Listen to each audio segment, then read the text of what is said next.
Natagpuan na ang sanggol na tinangay ng isang babae sa Davao City noong February 17. Nakabalot ng tela ang sanggol nang makita ng dalawang residente sa isang bangketa kagabi.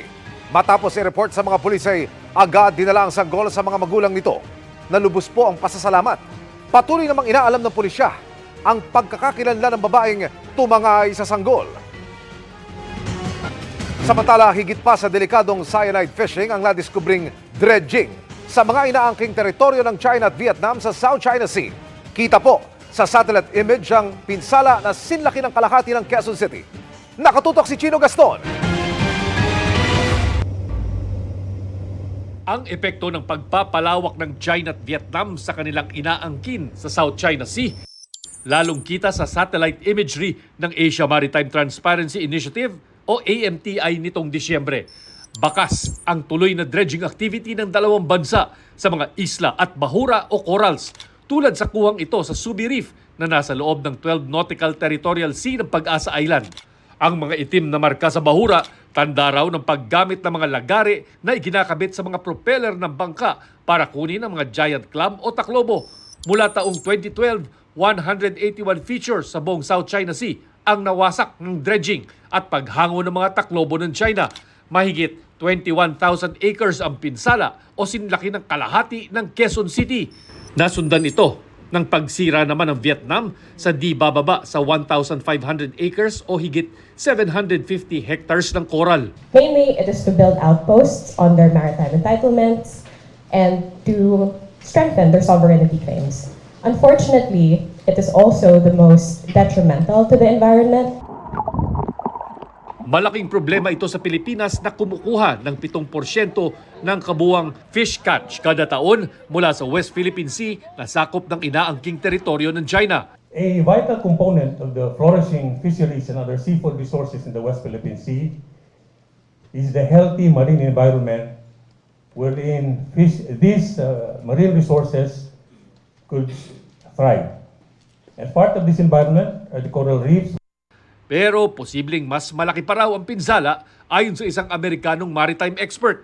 Ang masama pa, tila may basbas umano ng Chinese government ang mga mapanirang aktibidad. When you look at the totality of reef destroyed, China has destroyed at least 15 times as much coral reef intentionally as China, and that is probably a vast undercount. We can only identify the damage to shallow reef surfaces. It is engaged in environmental aggression on a regional scale and has turned reclamation into an environmental weapon of mass destruction. Pero kaugnay ng sumbong ng mga mangingisdang Pinoy na gumagamit ng China at Vietnam ng cyanide sa Baho de Masinloc, sa ngayon ay wala pa raw ebidensya ang CSIS o UP Marine Science Institute. I've not seen any evidence that would suggest that there was some kind of large-scale. Sinusubukan pa namin kunan ng pahayag ang mga embahada ng China at Vietnam sa pag-aaral ng AMTI at CSIS. Pero dati nang sinabi ng China na isa sa misyon ng kanilang Coast Guard ang pangangalaga ng marine environment sa mga inaangking teritoryo.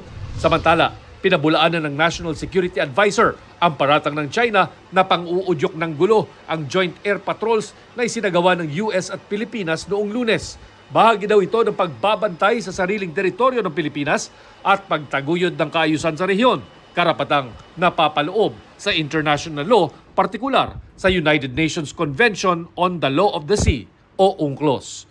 Para sa GMA Integrated News, Chino Gaston nakatutok, 24 oras.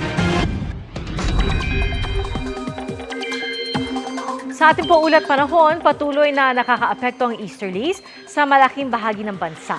Yung mainit na hangin po ay magdudulot ng localized thunderstorms kaya maging handa po sa pag-ulan na posibleng magpabaha.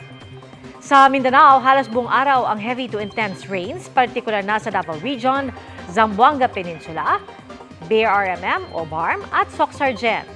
Sa hapon naman ang ulan sa Visayas at may light to moderate rains sa Bohol, Leyte at Negros Oriental. Light rains naman ang aasahan sa Bicol Region at Quezon. Madadagdagan po ang ulan sa hapon sa Luzon, gaya sa Palawan at Aurora.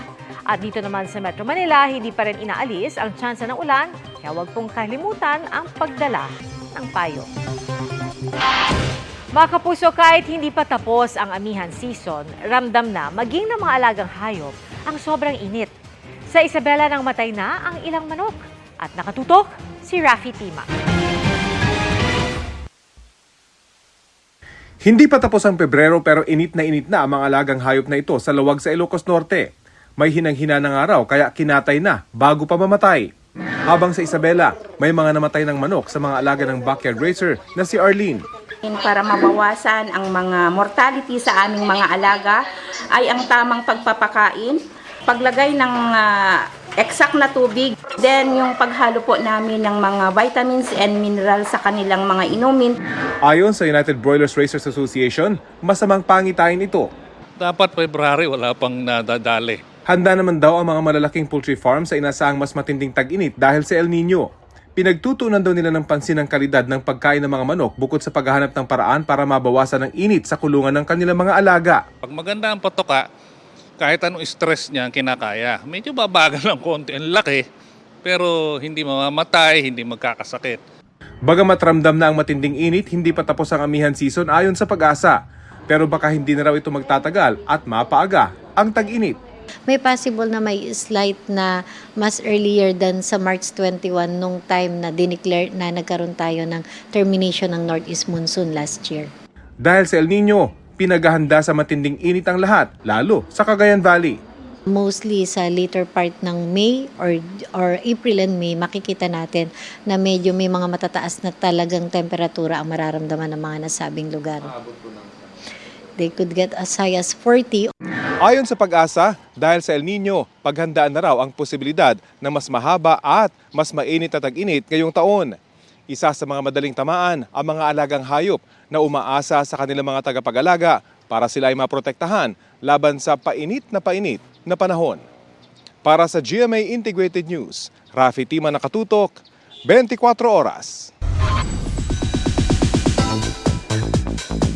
Another Pinoy pride ang hatid ng Filipino-Canadian na bibida sa live-action series na Avatar: The Last Airbender.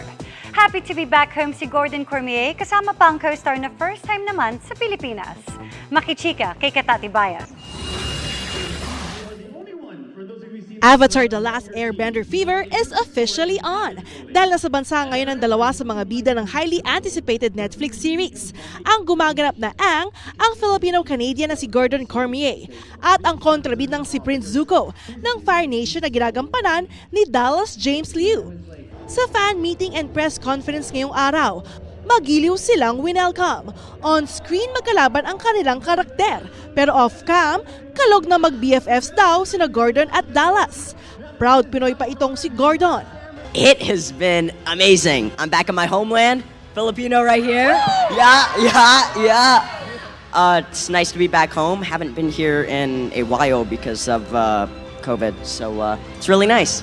Got to see my family. It's been really exciting. This is my first time in Manila, and everyone's been very welcoming, and it's so hot. I feel like I'm in the Fire Nation. Iconic ang roles at maganda ang istorya ng Avatar: The Last Airbender. Kaya priceless daw ang experience na bumida sa live-action series. Si Gordon, 35 times daw pinanood ang naunang pelikula ng Avatar. Tears, crying, happiness. Nakakamangha rin ang ilang action at nakakantig din ang mga tagpo sa Avatar: The Last Airbender. Pero kwento ni Dallas at Gordon, may scary at funny moments din sila behind the scenes. During the Agni Kai, my wig fell off like a ton. I would like do a flip, and then I'd just be like bald with the like little 3 inches of hair that I Wire rig attached to my back, and they had to pull me up like 50 feet, like super fast at like 60 kilometers an hour. And that was really scary.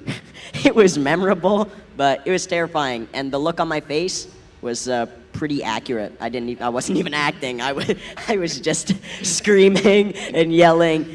Para ipakita ang kanilang solid support sa Avatar, nagbihis taga Fire Nation, Earth Nation, Water Nation at Air Nation ang avid fans. Nagmistulang Fire Lord si Prince de Guzman at si The Right One star at drag diva Eva Le Queen. Naki-Avatar: The Last Airbender craze rin sina Sparkle Hunks Radson Flores at Kim Perez. Nang aming makapanayam sina Gordon at Dallas, overwhelmed sila na big hit dito sa Pilipinas at marami ang following ng Avatar series. Sometimes you forget how big of a project this really is and how much it means to the world. So coming here and getting to interact with some of the fans and talk with people, I just feel even more grateful to be a part of this journey. The Philippines is not only excited, but they're really supportive of Gordon. You know, I mean, him being of Filipino heritage, I think that means a lot for the people here. Shout out Philippines. There you go. Message to the Filipinos out there. We love you. Go for it. Kapupulutan din daw ng aral ang Avatar The Last Airbender. Kaya mensahe nila sa mga kabataan lalo na kapag nahaharap sa mga pagsubok. Keep on fighting. Everyone who has dreams that they want to pursue, at least give it a shot because you'll never know what will happen if you don't. Just don't give up. Keep trying, like dream big. There's nothing that can really go wrong. Katatibayan, updated sa Showbiz Happenings. Nakuha na po ni world number 2 pole vaulter EJ Obiena ang kanyang buena manong gintong medalya ngayong 2024. Yan po ay dahil sa pagdomina ni EJ sa Memorial Joseph Gasparas Tournament sa Croatia. Sunod siyang sasabak sa ISTAF Indoor Event sa Germany sa February 23 bago ang kanyang road to 2024 Paris Olympics. Ngayong linggo na ilalabas ng COMELEC ang resulta ng pagsusuri sa nag-iisang bidder para sa 2025 midterm elections. Bubuksan na rin ang bidding para naman sa overseas absentee voting. Nakatutok si Sandra Aguinaldo. Sa harap ng chairman at commissioners ng COMELEC, ipinamalas ang kakayahan ng makina na posibleng gamitin sa 2025 national and local elections. Mula ito sa Miro Systems ng South Korea na nag-iisang bidder. Sububok na gumamit sa machine ang ilang commissioner, election watchdogs at ilang miyembro ng media. May sumubok bumoto ng sobra, may sumubok ding lukutin ang balota o kaya'y maglagay ng ibang marka para daw matest kung ano ang gagawin ng makina. Nag-demo rin ang Miro Systems ng Direct Recording Electronic Voting Machine o yung touchscreen machine na hindi na ginagamitan ng pisikal na balota. Ayon sa COMELEC, may rekomendasyon na raw ang Special Bids and Awards Committee kung nakapasa ba sa pagsusuri ang Miro System. Malalaman niyo po within this week kung nabibigay namin yung award sa nag-iisang bidder na ito base sa ginawang technical evaluation, post-qualification, and such other issues pertaining to this company. Kung matutuloy, 110,000 automated counting machine ang isusupply ng Miro System sa COMELEC. Gagawin ang mga ito sa South Korea pero ililis o rerentahan lang ng COMELEC ang mga makina. Kaya lang hindi tayo pwedeng pakampante kasi compliant kasi pag mass production na, doon na nagkakaroon ng medyo may glitches doon. So ang gagawin siguro ng COMELEC, in the event na sila yung ma-award, tututukan namin from the production level, from the customization. Binuksan na rin ang mga bid para sa online voting and counting system na gagamitin sa overseas absentee voting. Pero hindi nakapasa ang dalawang bidder nito, ang Indra Soluciones Tecnologías de la Información at We Are IT Philippines Inc. dahil sa iba't ibang kadahilanan. Kaya maglalabas daw muli ang COMELEC ng invitation to bid kung saan pwedeng muling sumali ang dalawang bidder. Nakikita naman po natin, documents po ang problema, tingin naman po namin makukure nila ito. Kaya pa naman po. Para sa GMA Integrated News, Sandra Aguinaldo, Nakatutok, 24 Oras. Sinagot ni Senadora Amy Marcos ang banat ni Ako Bicol Party List Representative Jill Bongalon na hindi raw nakatanggap ng ayuda ang mahigit 4 na milyong 4-piece beneficiary noong 2023 dahil sa nire-align na 13 bilyong piso ng senadora. Ayon kay Senador Marcos, inirekomenda niya ang paglilipat ng pondong hindi pa nagagastos sa 4-piece papunta sa iba pang proyekto ng DSWD para maiwasan anyang mabalik ito sa Treasury. Ayon sa Senadora, balanseng 8 bilyong piso ang inilipat sa ibang proyekto ng DSWD na madali ipatupad gaya ng supplemental feeding at AICS. At dagdag pa niya, sa Bicameral Conference Committee raw tinanggal ang 5 bilyong pisong halaga ng Assistance to Individuals in Crisis Situations o AICS dahil kulang sa pondo. Ito raw dalawang halaga, ang suma total ay 13 bilyon. Ang marahil tinutukoy ng anyay ilang nalilito.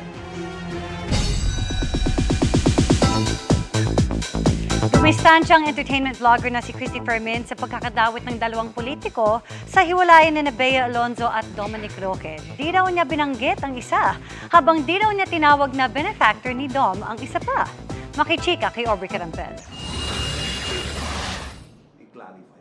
Dahil sa pagkakadawit ng kanilang pangalan sa isyung may politikong benefactor umano ang aktor na si Dominic Roque, pinag-aaralan na raw ni na dating Congressman Bong Suntay at Dapitan City Mayor Bullet Halushos ang pagsasampa ng kaso. Ayon kay Suntay, Bullet also wants to file. Ako, I'm talking to my my lawyers also on what we could do. We're just gathering whatever we could find pa eh. So hindi ko pa mapangalanan exactly kung against who. Siyempre, we want to file the strongest case to when you file a case you want to win kasi I'm also a lawyer and gusto ko kung sino yung pinaka most guilty. giit ng dating kongresista, matagal na niyang kaibigan si Dominic at nalagyan ng mali siya ang pagkuha niya rito bilang brand ambassador ng gasolinahan. Kahit hindi niya pangalanan, siyempre pagka sinabi mo na sino ba naman yung politiko na may-ari ng gasoline company. There are malicious people na, uy, ito, may picture kasama ako na yan nga, yung contract signing namin for gas station.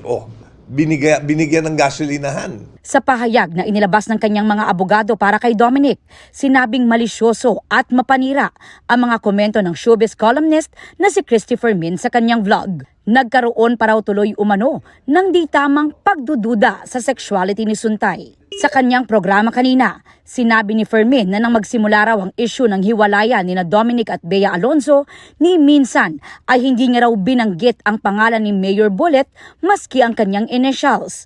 Wala rin daw siyang sinabing benefactor ni Dominic si Suntay. Nagtataka nga raw si Fermin kung bakit nagpa-interview sina Suntay at Halushos tungkol sa issue. Dahil dito, hindi raw siya hihingi ng tawad o paumanhin para sa mga bagay na hindi naman daw niya sinabi. Sinusubukan pa rin naming kunin ang reaksyon ni Dominic at ni Mayor Bullet. Para sa GMA Integrated News, Aubrey Carampel, nakatutok 24 oras. And that's my chika this Wednesday night. Ako po si Iya Araliano, Miss Vicky, Miss Pia, Emil. Thank you, Iya. At yan po ang mga balita ngayong Miyerkules. Ako po si Vicky Morales. Ako po si Pia Arcangel para sa mas malaki misyon. Para sa mas malawak na paglilingkod sa bayan, ako po si Emil Sumangit. Mula po sa GMA Integrated News, ang News Authority ng Pilipino, nakatutok kami 24 oras.